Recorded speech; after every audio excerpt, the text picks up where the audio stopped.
Yes, always I love sushi. അപ്പം ഇന്ന് കൊമാമ പേര് പോലും എനിക്കറിയാം. എന്തായാലും നമ്മൾ ബാംഗ്ലൂർ വന്നിട്ട് ഞാനങ്ങനെ സൂഷി കഴിക്കാൻ പോയിരിക്കുകയാണ് ഗൈസ്.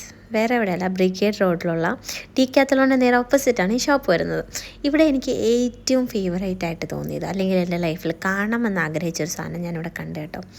ഞാൻ എന്തായാലും കിംബാപ്പയും പിന്നെ കിംബ സംതിങ് ലൈക്ക് ആ ഒരു സാധനവും സൂഷി ഓർഡർ ചെയ്തു. ബി ഫ്രാങ്ക്, എനിക്കിഷ്ടപ്പെട്ടില്ല. പിന്നെ ഈ ഒരു സാധനം സോജു ഓഫറിങ്, ഈ സാധനം നമ്മൾ ഈ കൊറിയൻ ഡ്രാമ കണ്ട് ഈ സാധനത്തിനോട് ഭയങ്കര ഒരു ആഗ്രഹം ഉണ്ടായിരുന്നു. പക്ഷെ ഞാൻ യൂസ് ചെയ്തില്ല കേട്ടോ. ഭയങ്കര വില, 550 രൂപ ഒരു ഔൺസിന്, കുഞ്ഞി ഗ്ലാസ്സിന് 550 രൂപ. ആദ്യം ഈ കിംപാപ്പ വന്നു, അത് കൊള്ളത്തില്ലായിരുന്നു, അത് ഭയങ്കര ഡ്രൈ ഫീൽ. പക്ഷേ അതിൻ്റെ കൂടെ ഈ സൈഡ് വന്ന സാധനങ്ങളിൽ ആ ബീൻസ് എനിക്ക് ഭയങ്കരമായിട്ട് ഇഷ്ടപ്പെട്ടു കേട്ടോ. പിന്നെ ഓൾവേസ് ബബിൾ ടീ ഓർഡർ ചെയ്തു, തായ് മിൽക്ക് ടീ ഓർഡർ ചെയ്തത്. പക്ഷേ എനിക്കും അതത്ര അങ്ങോട്ട് പിടിച്ചില്ല.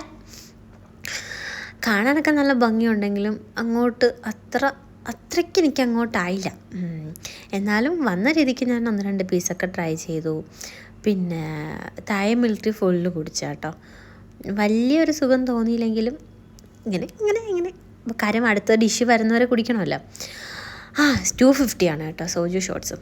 യെസ്, അങ്ങനെ അത്. പിന്നെ ഈ സംഭവം കൊള്ളായിരുന്നു. ഇത് അത്യാവശ്യം വളരെ കുഴപ്പമില്ലാത്ത രീതിയിലായിരുന്നു. റെയിൻബോ സൂഷി എനിക്കെപ്പോഴും ഇഷ്ടമാണ് കേട്ടോ ഇത്. കാര്യം ഇതിൽ ഒത്തിരി ഫ്ലേവേഴ്സ് വരുന്നതുകൊണ്ട് ഇതെൻ്റെ എപ്പോഴത്തെയും ഫേവറേറ്റ് ആണ്. അങ്ങനെ അത് ഞാൻ അത്യാവശ്യം ഇരുന്ന് കഷ്ടപ്പെട്ട് കഴിച്ചു. ലാസ്റ്റ് ഒരു 3 പീസൊക്കെ ആയി.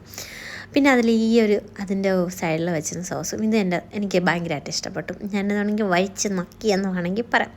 എനിവേ ലാസ്റ്റ് ബില്ല് വന്നപ്പോൾ എൻ്റെ കണ്ണ് തള്ളി എന്നുള്ളത് വേറൊരു കാര്യം. അപ്പോൾ ടാറ്റാ ബൈ, വീണ്ടും